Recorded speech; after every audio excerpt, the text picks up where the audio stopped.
É um contrato de financiamento imobiliário? É um contrato de locação?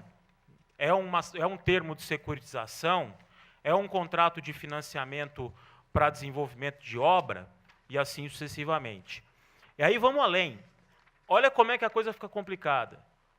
Quais alterações do negócio jurídico principal trariam reflexo novatório no negócio jurídico acessório? Posso colocar mais uma pimenta? Em que situações o negócio jurídico principal tem acesso ao registro imobiliário? Porque o que tem acesso ao registro imobiliário, via de regra, é o negócio jurídico acessório, e não o negócio jurídico principal. Então, isso traz para a gente um complicador gigante, né? E aqui, estando entre advogados, o ponto fundamental para mim é a alteração no negócio jurídico principal altera o negócio jurídico registrável? Ponto de interrogação. Esse é o primeiro ponto. Alterar a taxa de juros do contrato de financiamento bancário altera a relação ou a função econômico-social, aí pegando o conceito de causa, da alienação fiduciária em garantia? Qual o papel do registrador imobiliário, ou qual a relevância qual é o papel do registrador? Mais uma pimenta. O papel do registrador imobiliário na execução da alienação fiduciária. Vejam, pessoal, estou jogando ideias aqui. A ideia é realmente construir um debate. Sendo o papel do registrador imobiliário na execução da alienação fiduciária em garantia pelo leilão extrajudicial, de proceder, de conduzir o procedimento de notificação, esses elementos deveriam estar assentados no registro imobiliário para que ele tenha conhecimento disso e exerça a sua função. São questões muito polêmicas. Mas fato é, e aí a orientação fundamental. Estou bem adiantado, né, doutor? Acho que a gente vai ter um debate gostoso. De novo, não sermos tão cartesianos ao ponto de encarar toda e qualquer alteração como se inovação fosse, como me parece tem se orientado a corregedoria, nas situações de dúvidas, mas, ao mesmo tempo, por outro lado, também não sermos liberais ao extremo de achar que toda e qualquer alteração nunca vai ser encarada como aditamento. Eu acho que a questão ela tem que ser enfrentada no cerne dela. Ânimo de inovar está presente ou não? Estando presente, e para estar presente, o que tem que ser alterado? São elementos essenciais do negócio jurídico, como a própria corregedoria menciona? Então vamos lá. Quais são os elementos essenciais do negócio jurídico? Não só do negócio jurídico acessório, porque o negócio jurídico acessório é até mais simples, mas do negócio jurídico principal, e em quais situações essa alteração repercutiria no assento imobiliário. E aí, para não ficar em cima do muro, eu entendo que as alterações de dia a dia, taxa de juros, prazos para pagamento, reescalonamento de dívida, eu tenho, confesso, muita dificuldade de enxergar um ato jurídico de inovação nesse tipo de alteração. Eu simplesmente estou alterando aquele negócio jurídico celebrado anteriormente, mas mantendo a declaração negocial de vontade a mesma lá de trás. No núcleo do negócio jurídico é a mesma declaração. Eu simplesmente estou alterando detalhes da declaração anteriormente prestada, mas a vontade de comprar é a mesma, a vontade de pagar o empréstimo é a mesma, a vontade de dar o imóvel em garantia é a mesma. Minha visão pessoal. Então, assim, tentando trazer a luz, um pouco de cor para esse debate, era o que eu tinha para contribuir, pessoal.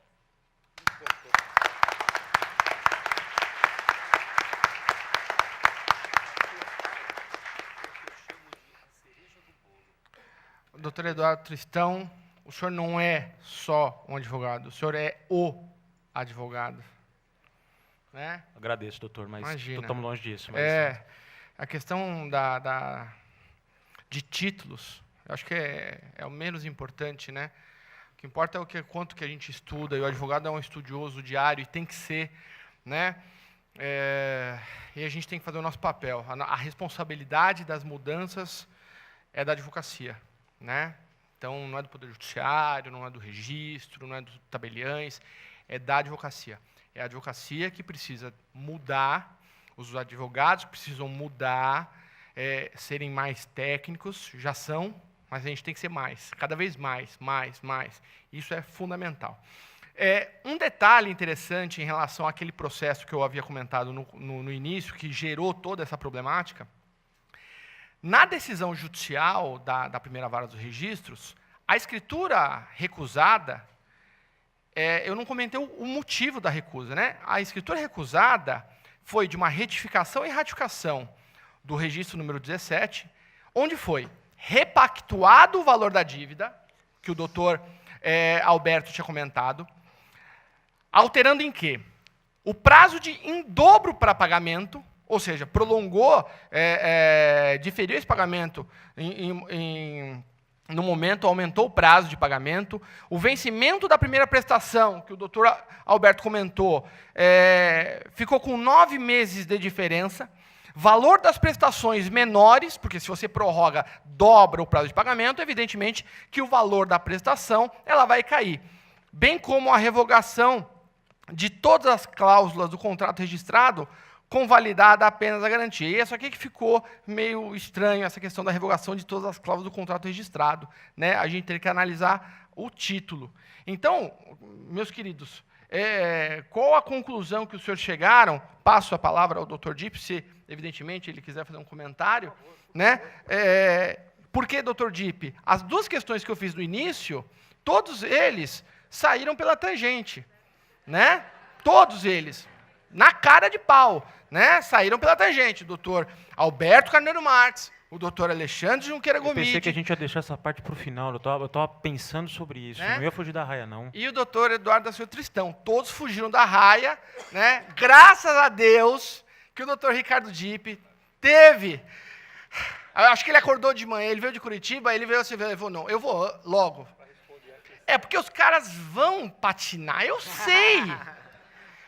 Eu sei. A gente estava só esperando ele chegar. Só esperando o Dr. Dipp chegar. Dr. Dipp, por favor. Primeiramente,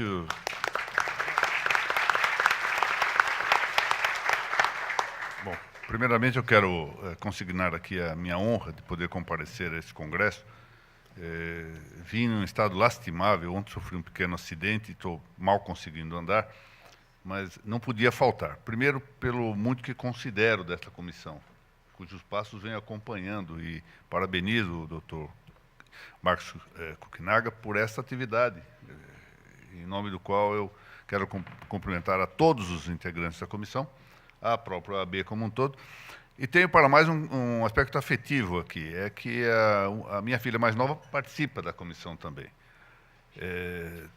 Um testemunho disso, desse meu reconhecimento pela comissão, o doutor Marcos sabe disso, e muitos saberão, é que eu dediquei um texto, especialmente aqui para a comissão, como uma forma de ficar consignado por escrito o quanto efetivamente prezo os trabalhos que vão sendo realizados pela comissão.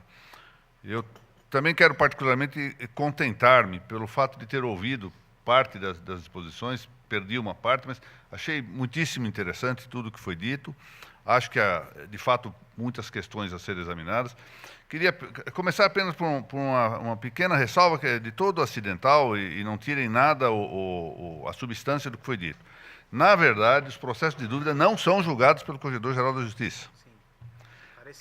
Essencialmente, eles podem ser julgados se o corregedor, que não é o caso do atual desembargador Manuel, meu estimado amigo, de fazê-lo por decisão monocrática. Verdade. Mas não é ele quem julga. Ele leva isto para a apreciação do Conselho, geralmente indicando em pauta virtual. Eu quero consignar aqui publicamente, até por ser expressão da verdade e por melhorar, provavelmente, em muito a qualidade dos meus próprios votos, que está aqui presente o doutor José Modesto Passos, que é quem faz a análise inicial desses votos da Corregedoria. O que acontece frequentemente, em defesa da posição tanto do corregedor, quanto eventualmente a minha participação nesses julgados, é que o volume é tamanho. E, como na verdade eu não quero estabelecer, nem seria lícito fazê-lo, uma corregedoria paralela no exercício do Conselho, que muitas questões que são duvidosas nós deixamos a apreciação do colegiado e às vezes passa por julgamento virtual. Mas o tema central me parece esse mesmo. A resposta é quid sit, ou seja, qual é a essência do contrato para examinar caso a caso quando há inovação ou não. Mas imagine que na jurisdição administrativa isso nem sempre é muito fácil, pela impossibilidade de coleta de provas. Conhecimento limitado. Conhecimento limitado. E o registrador muito mais. Mas claro que eu penso que tem toda a razão. É preciso distinguir hipóteses. É preciso distinguir casos. E eu notei aqui, isso me tornou ainda mais satisfeito com a exposição, a prudência com que se examina essas situações dialéticas, de caso a caso, que só com o tempo nós vamos conseguir erigir uma doutrina. Só da extração dos vários casos que nós vamos ter, bom, este caso há inovação, nesse não há, para poder chegar lá. Nós temos que ter um pouquinho de paciência. Atuar à maneira dessa grande jurisprudência que foi do direito romano antigo. Esperar a experiência suprir. E em vez de, esse é o ponto, a prioristicamente se baixar, como tem sido moda, provimentos para resolver problema. Agora, estava vindo para cá, estava só para concluir essa parte, desculpem. Eu gosto muito dessa matéria e às vezes me mas eu queria chamar a atenção. A Corregedoria Nacional de Justiça, com retíssima intenção, está baixando um provimento a respeito do processo extrajudicial de usucapião. Nesse provimento, não só está, por um de seus dispositivos, se isso for assinado por esses dias, será assim, suprime juízo de primeiro grau em dúvida, estabelece a dúvida de ofício diretamente para a Corregedoria Geral. No nosso caso de São Paulo, não sei como faríamos, porque revoga a disposição do nosso direito organizatório, que é a competência do Conselho. Cria, normativamente, sem competência constitucional para isto, diga-se de passagem, e volto a insistir na boa intenção da Corregedoria Nacional, hein? E o meu respeito também. Mas cria até mesmo exigências para tal petição inicial desse requerimento. O que significa dizer que os advogados é que estarão obrigados a cumprir um provimento do Conselho Nacional. Ou seja, isso é que é a legislatividade da organização de que falavam os autores italianos. Ou seja, por meio de provimentos, por um poder que não tem competência constitucional normativa, vai-se baixando isto. E daí, eu quero concluir esse ponto, a importante observação do Dr. Marcos, no sentido de que cabe aos advogados tomar providência para resistir isso, porque os registradores é que não vão fazê-lo, por um temor reverencial natural. Os corregedores permanentes, menos ainda, porque nesta parte administrativa estão sujeitos a um vínculo hierárquico. Eu, sozinho no conselho, já cansado de tomar. Bom, eu penso que caberá aos advogados a tomada de posições. Olha, as normas de serviço são muito boas, parabéns, mas elas não se aplicam. Não podem obrigar advogados a cumprir normas de serviço. Essas normas só podem ser dirigidas aos intranei, aos que são os agentes. E ainda assim limitadamente. Porque o que acontece? Os registradores e notários têm independência jurídica. Por acaso até mesmo prevista nos artigos 3º e 28 da Lei 8.935. E quando as corregedorias, com retíssimas intenções, baixam provimentos antecipatórios, elas a prioristicamente determinam o que um registrador e um notário podem fazer. Isso engessa, para bem ou para mal, porque é a tal história lá, pode ser para bem, a medida foi ótima, excelente, mas abriu-se a porteira.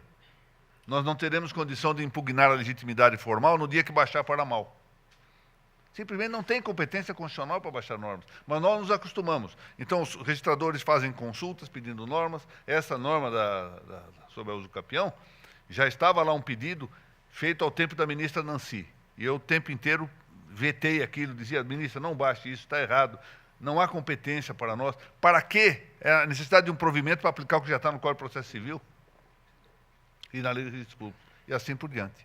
Então, eu penso que, neste ponto, o papel dos advogados é fundamental. O papel dos advogados, não, essas normas não se aplicam, nós simplesmente. E acho que, de decisões do Conselho, nunca se esqueça que uma decisão administrativa, cabem dois possíveis recursos.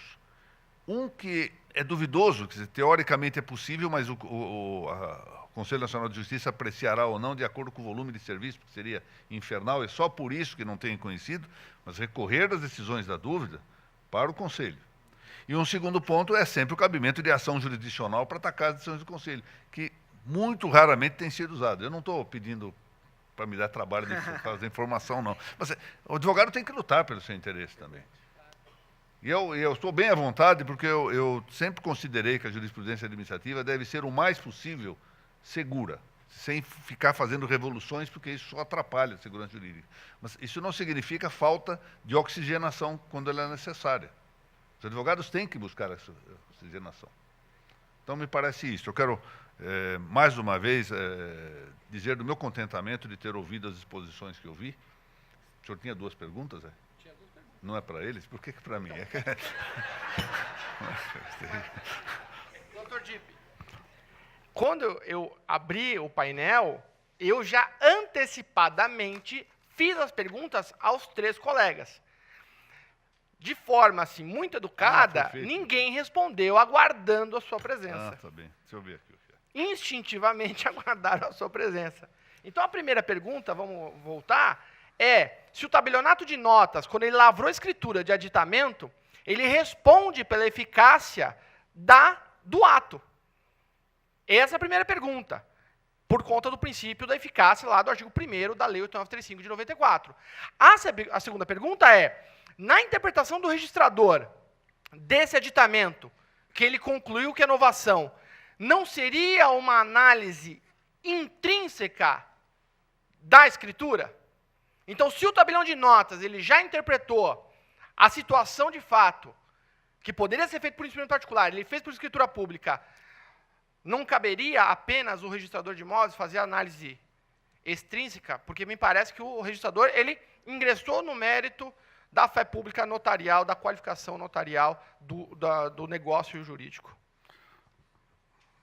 Bom, nós temos que entender o seguinte, as escrituras notariais, elas têm uma eficácia sintética e uma eficácia analítica, de suas várias partes. Isso é uma coisa que, infelizmente, a doutrina notarial brasileira, apesar de grandes notários que nós temos no país, ela é muito, todos nós sabemos que mexemos com isso, ela é muito resumida e muito pouco dedicada propriamente ao direito notarial. Eu vou contar aqui um episódio rapidíssimo. Há uns 10, 15 anos, o meu saudoso amigo Juan Valiente de Goitisolo, que foi talvez o maior notário espanhol do século passado, foi presidente da Real Academia de Jurisprudência e Legislação, mandou-me um livro de presente dele.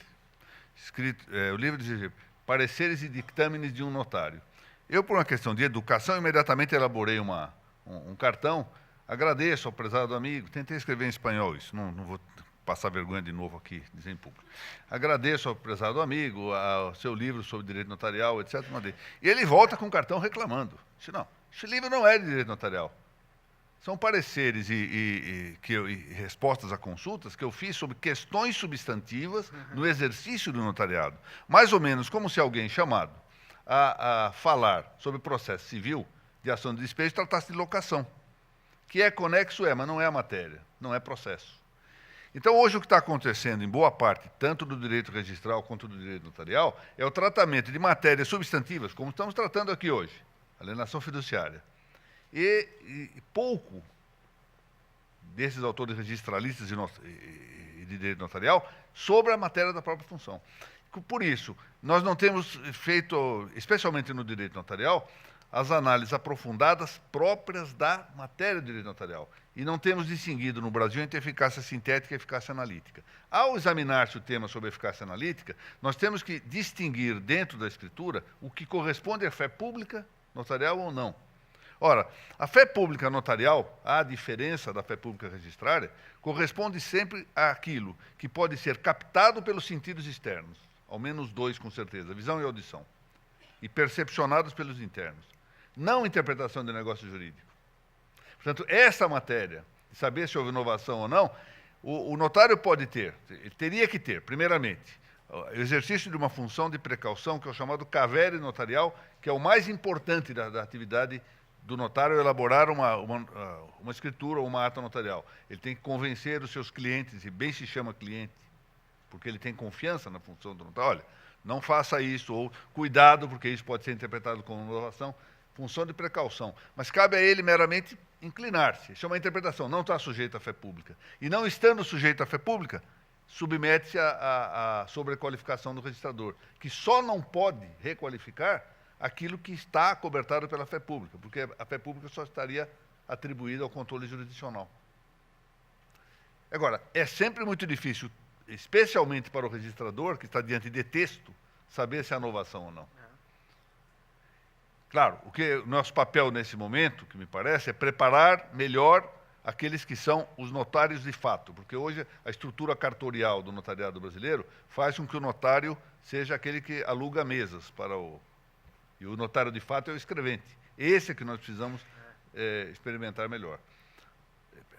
Portanto, eu acho que é possível ao registrador qualificar intrinsecamente a validade e a caracterização do negócio. O notário poderia responder civil e disciplinarmente, isto sim, por não exercer eventualmente a cautela que lhe cabe, de indicar. Mas se ele consignar, ou se provar, olha, eu alertei para os riscos, está resolvido. Ele não responde por uma eficiência que vai além da estrutura sintética do título. Não sei se isso responde adequadamente. Queridos, doutor, rapidamente, a manifestação do doutor Junqueira, doutor Alberto e doutor Tristão, para a gente passar para o segundo painel. Não, só algumas coisinhas. Meus amigos, ó, dos casos que a gente estamos tratando, que eu trouxe aqui à luz, por exemplo, um deles era uma dívida de R$450 mil a ser paga em 90 parcelas pré-fixadas de 9 mil e tanto a taxa de juros. Foi realizado um aditamento para que o valor agora de 414 fosse pago em outras 96 parcelas a taxa de juros. Ou seja, não se alterou absolutamente nada a não ser efetivamente a taxa de juros e o montante da dívida, nada além disso. Agora, a minha preocupação, o Dr. Di pegou num ponto muito bem, fica difícil para o registrador ele fazer interpretação no negócio jurídico se é novação ou não. Mas o pior, Dr. Di, me parece o seguinte, o aditamento vai dizer, isto não é novação. O animus novandi não se presume, ou seja, o instrumento diz, isso não é novação.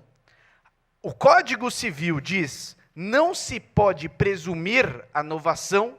E o registrador, ele, por um ato próprio, unilateral dele, ele faz a interpretação e diz, eu acho que as partes, a declaração de vontade das partes aqui está incorreta e eu não estou nem aí para o Código Civil. Eu acho que tem ânimos de inovar, sim, é novação, faça um processo. Então, efetivamente, eu acho que a eventual culpa do registrador seria menor se não tivesse feito essa interpretação. Nessas circunstâncias, efetivamente, me parece alguma coisa um pouco gravosa, um pouco que a gente precisa observar com uma maior cautela, né? O que está acontecendo hoje, de fato, os registradores andam um pouco temerosos. Foi bem observado aqui o problema emolumentar e o pagamento de tributos.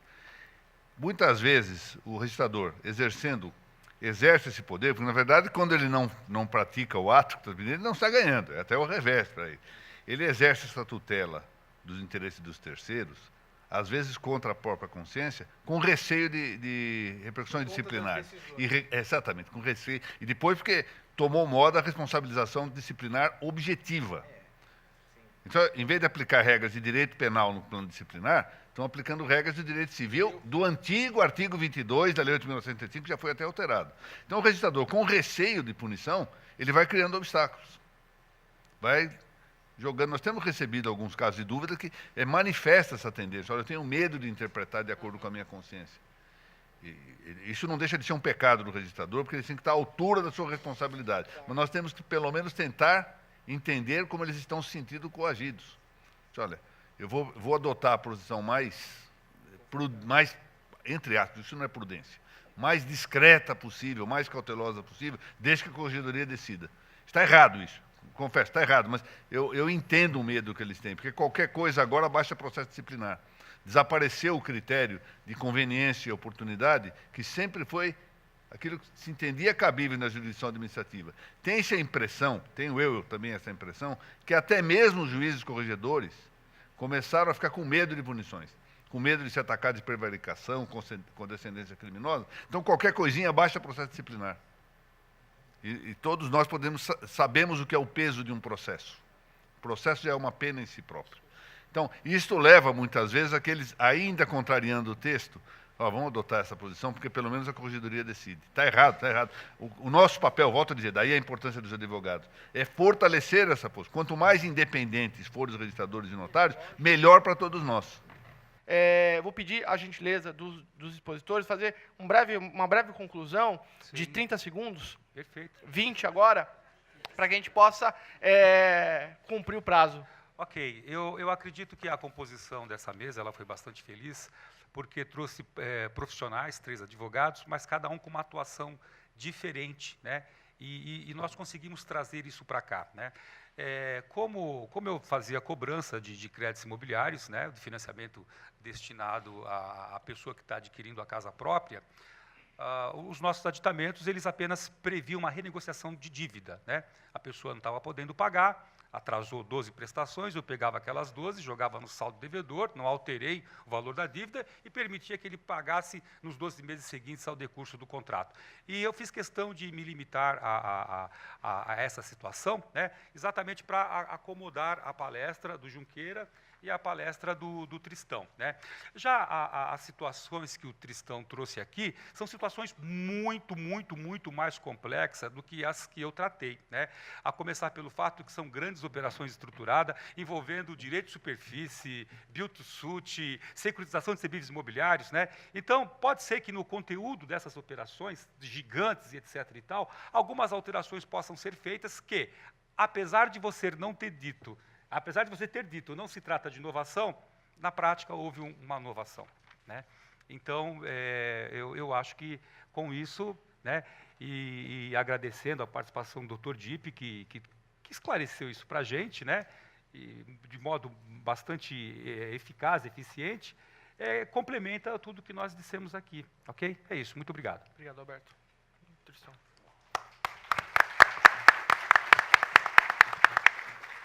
Pode cronometrar, doutor Marcos. Pegando um pouco a da fala do Guto, tá, rapidamente, eu acho que o grande desafio nosso aqui é buscar um ponto de equilíbrio em relação a essa interpretação. Tá? E eu posso dizer, como advogado de advocacia de negócios, que os negócios não conseguem esperar o registro imobiliário. A suscitação de dúvida é uma alternativa muito ruim para a gente.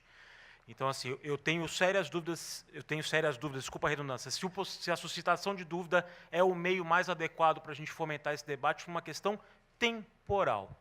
Mas fato é que a gente tem que buscar um equilíbrio e um norte, para a gente separar um pouco o joio do trigo e, ao mesmo tempo, a gente preservar a autonomia, a segurança e a função social do registrador imobiliário, sem perder de vista a função primordial da alienação fiduciária, sem a qual, opinião minha, o crescimento sustentado e a economia de negócio, a geração de negócio no Brasil praticamente seria inviável. Então, basicamente, eu queria encerrar minha fala com esse pedido e com esse convite para a gente estimular esse debate entre registradores e advogados que atuam no mercado imobiliário. Muito bem. Obrigado. Doutores, rapidamente, eu vou pedir para a doutora Fernanda entregar o certificado em a lembrança dos patrocinadores para cada expositor, né? Com esse certificado, o presente, mais a boloterapia, que a comissão é chique, a gente faz boloterapia. Terapia nada, que psicólogo nada, compra um bolo, come, você vai ficar feliz do mesmo jeito, né? Doutora Fernanda, obrigado, queridos, mais uma vez. Doutora Fernanda. Com essas palavras, senhoras e senhores, desfaço essa mesa de diretora e, dentro de instante, daremos início à palestra Possibilidade de Registro de Alienação Fiduciária Superveniente ou Condicionada de Segundo Grau.